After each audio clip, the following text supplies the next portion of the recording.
Welcome back to Mission Accepted Media. I am just buzzing today.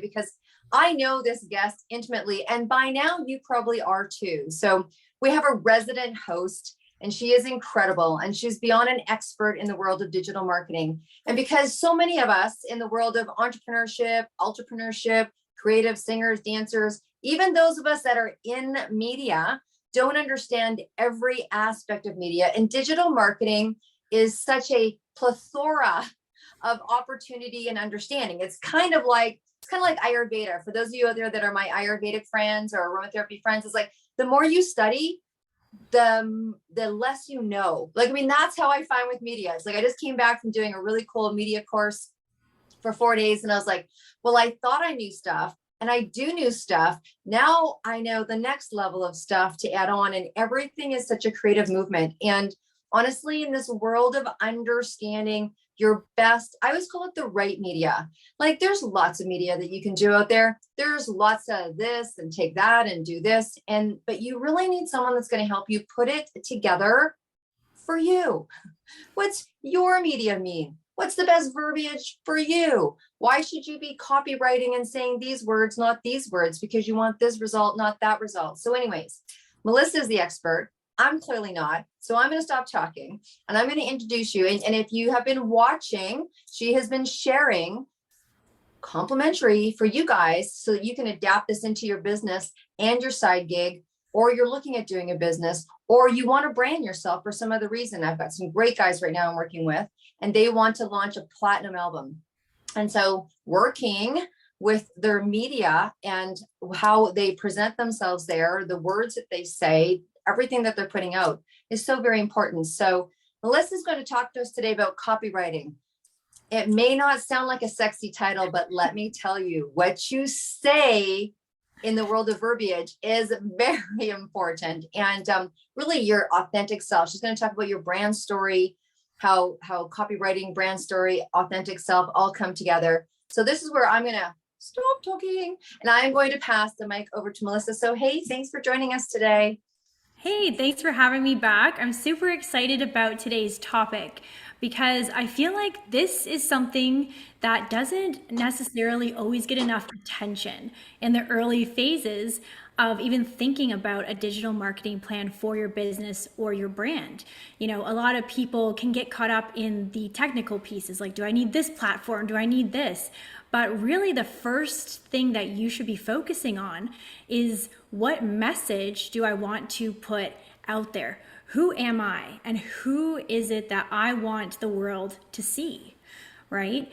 And I know that a lot of people, especially in the coaching, consulting, thought leader space, they get really uncertain about going down certain paths with marketing because they don't want to come across like salesy and pushy.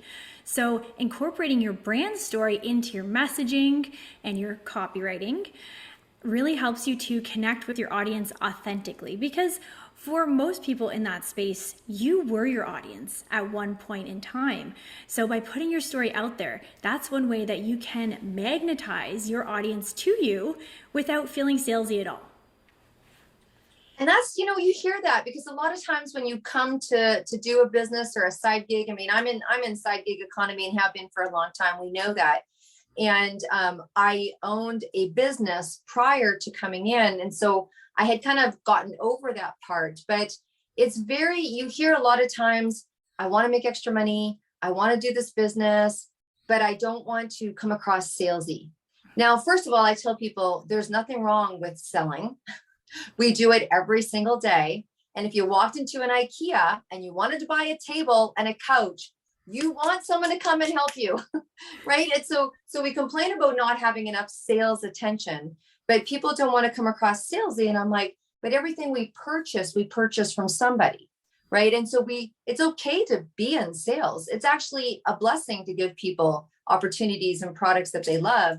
But that whole salesy part, and I think a lot of us are stuck in the car salesman, 1960s car salesman. I don't want to come across as pushy. They're not maybe necessarily salesy, but pushy.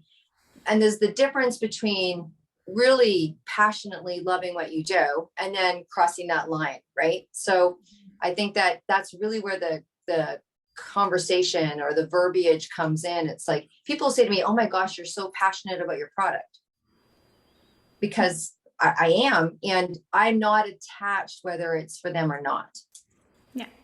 Yeah. Yeah. And I think you bring up a really good point too, is that there are different approaches that work depending on where your customer, where your audience is in their purchasing journey, right? So you gave a Mm-hmm. great example of walking into a furniture store. So a lot of times people who are walking into a furniture store, they've already identified that need and they just want someone to help them pick the best option, maybe color, or they have a question about functionality. So that in the online digital marketing world of sales would be considered someone who is a warm audience. So somebody who already knows the brand and has an idea of what they want, and now you just need to convert them to that sale.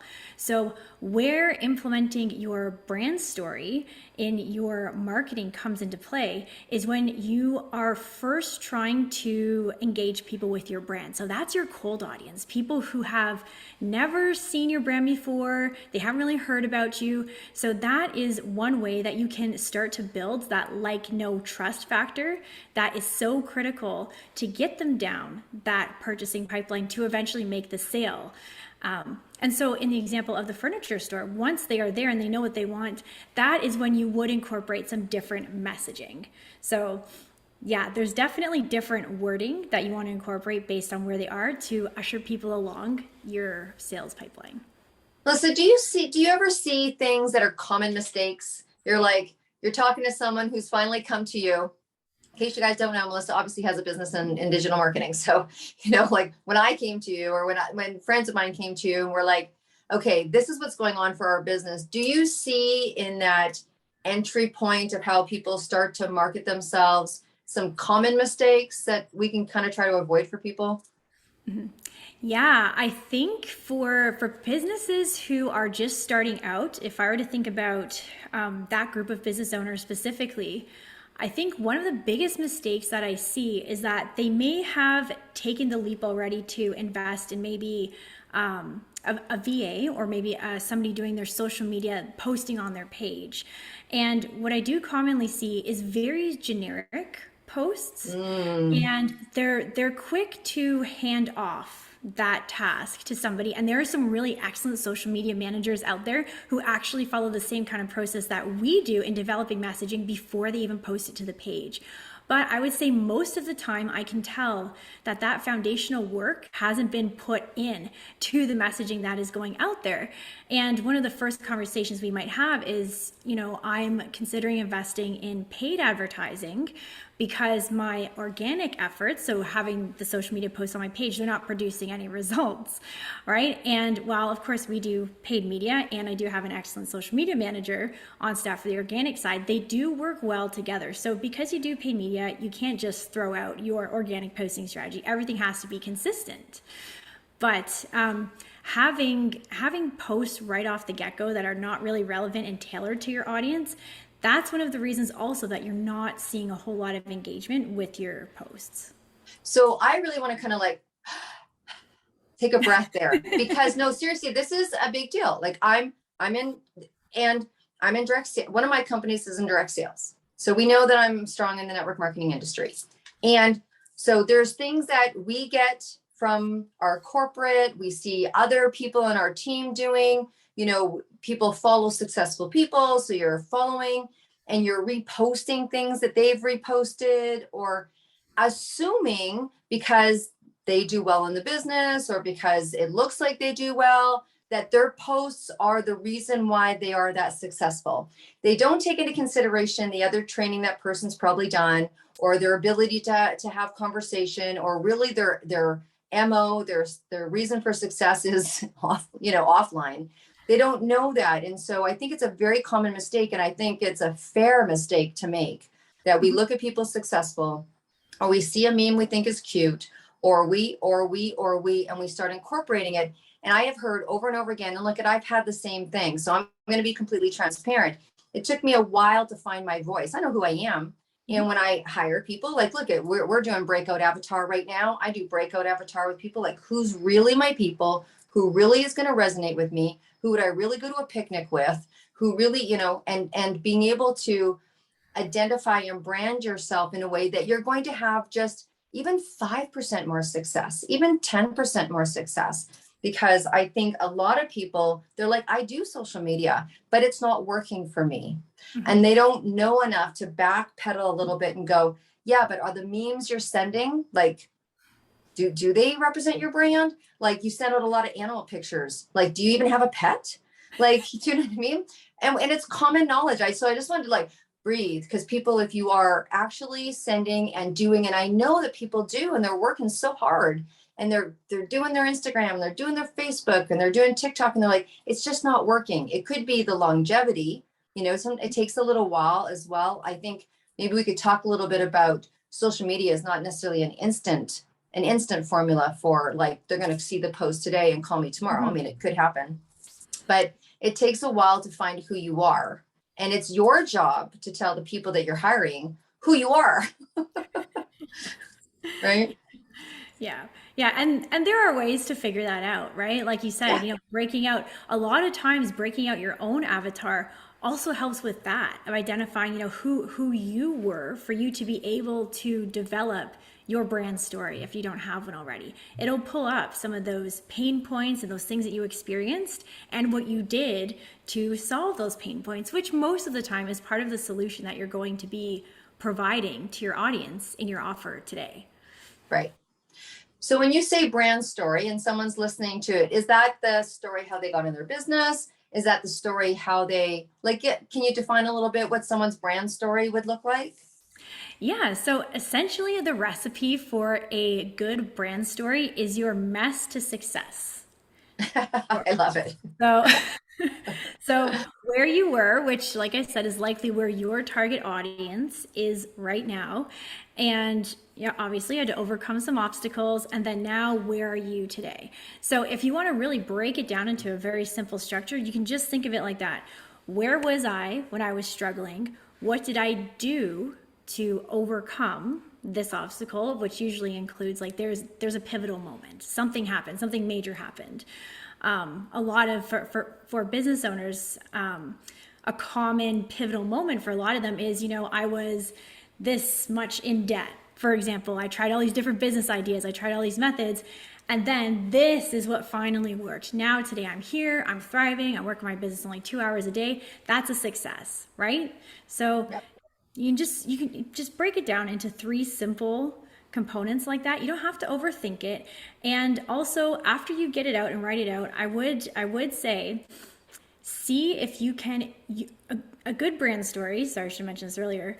So your target audience should see themselves in your brand story. So that's kind of that final step where I would check, take a step back, maybe don't look at it for a couple days, come back and be like, yeah, these are the people that I'm helping, and this is the transformation that I provide, or that I strive to provide with my offer. And that's when you know that you have a solid brand story. Awesome. And again, these are the kind of things that in business, and I know people that have been in business for 5 years, 10 years, 15 years, and their brand story has changed so much that they forgot. They forgot their brand story if they haven't. And I think it's really important. It's one of those things to just keep in reevaluate for you. Who are you now? Because when I first started my business, or I had a different, maybe, tribe is what people call it. And who are you wanting to attract? Who are you now? Because you will evolve as well, right? Yep. So maybe you go into a different direction, or you start to get really involved in sports, or there's just so many things that change, or you start to be able to foresee your company, and you're like, oh, I want my business to be here. I want my business to be more international. I want to now, I now want to go and do business in Japan. What does that look like? What do they want to hear? What's appealing to them? I mean, honestly, I think that's where having somebody else see you is really great. So I know that when we chat, we have conversation, and sometimes I have a hard time nailing it down because I have different things going on. And many people do. They're like, well, I have this audience, I have this audience. And having someone like you that finds the underlying, what's the, what's the main premise and what are we going to work on now? Or what's your biggest goal now? So I think as you go along in business sometimes as well, it's more important to just keep doing that check-in, because if not, we just keep going with our business and, we're taking this course and that course and we end up on the other side of the ship. Yeah, exactly. And that's the beautiful part about entrepreneurship. So many entrepreneurs all are multi-passionate, but the important thing is for each offer or each endeavor that you pursue to nail down the marketing for that unique offer. You can have some really solid marketing that's performing really, really well. And then, well, this is going great. I'm going to roll out this offer that maybe is not in alignment with that one, and then it flops. But it's like, did you actually take the step back and build out the strategy for that? Did you go through that same process again for the next offer? Because the most successful campaigns, they are highly customized to the business, to the audience, to the offer. And those are the ones that are the most successful. So unless you take a step back and do that, I mean, there's a 1% chance, but yeah, it's really, really important to nail that down. Yeah, and for my entrepreneurs out there, I love that new word. You can use entrepreneur. The guy that does my web work, Lucas, says that we are potentialites. You just put multi-passionate, and because it's not unusual for people to have two coals in the fire, and even sometimes in an industry like I'm in, sometimes there's customers, like there's even in your business, you could have people that are customers and people that are looking for businesses, and they may not respond to the same verbiage. And I gotta, I'll be completely transparent and admit, you guys. So when I first started working with Melissa, because I am a multi-passionate person and I have a couple things on the go, it was so hard for me. I actually had to have a talk with her. I'm like, I don't know if I can do this, because I felt like if I just really nailed down and really focused my marketing for this one, very special project that I'm working on, that I was going to somehow lose. Because I do a couple things, and I'm like, if I'm not speaking to everybody, sometimes they say you're not speaking to anybody. And I had a hard time going, we're just going to focus on this one thing. And I think what keeps in my mind, I'm like, okay, we can do this process and then we can do it again for something else. But you must come across that. I mean, I must not be the only one. Yeah, exactly. And yes, there is a lot of resistance to narrowing down your messaging, because and really, I think in most cases, it probably ties back to like a mindset kind of issue, right? And I'm also saying this from my experience, because same thing, I have a lot of things going on, different businesses, different things I'm pursuing all the time. And you do get into that space sometimes in your head where you're like, okay, but if I narrow it down too much, am I excluding these people? But the problem is, if you open it up too much, you got to think of it the opposite way. If you open it up too much, you're not going to speak to anybody, like you said. So that is why it's important. It's a good thing. So it's almost like you got to think of it backwards. Right. When it comes to marketing and nailing down your message, being the most specific that you possibly can is always the best way to go. So as much as you can narrow it down, that's the way that you should be leaning towards. All right. So copywriting, do you want to define a little bit? So when we're sitting here and we're talking about copywriting, you're talking about the verbiage that goes out on people's offers. You're talking about the verbiage people are using in their social media posts. You're talking about if they're on a podcast, some of the verbiage that they can pull to stay synergistic. Mm-hmm. Yeah. So copywriting is essentially, it's writing for conversions. There's usually some sort of conversion involved. It's writing for business. It's writing for marketing in your business, I should say, to clarify further. So it's different than, writing a book or whatever it is. That's a completely different style of writing, or like writing an essay. I'm sure we all like doing that in, university and stuff. It's completely different. And what I actually love about copywriting is you don't have to worry too much about being super grammatically correct. Actually, most of the time in your first draft, if you can write in the way that you speak, that is usually going to be more effective than getting caught up in all of those grammatical things that you usually do have to worry about in writing for other areas of your business, like, for example, investor proposals and things like that. So it can be really fun. The only thing I will say about writing in your own voice is you definitely want to edit that down, because in our everyday conversations, right? So copywriting should be very direct and to the point. So you can usually find when you're editing your writing for marketing, you can take out a lot of words that we use in our daily conversation and still get right to the point really, really quickly. And the faster you get to the point, the better.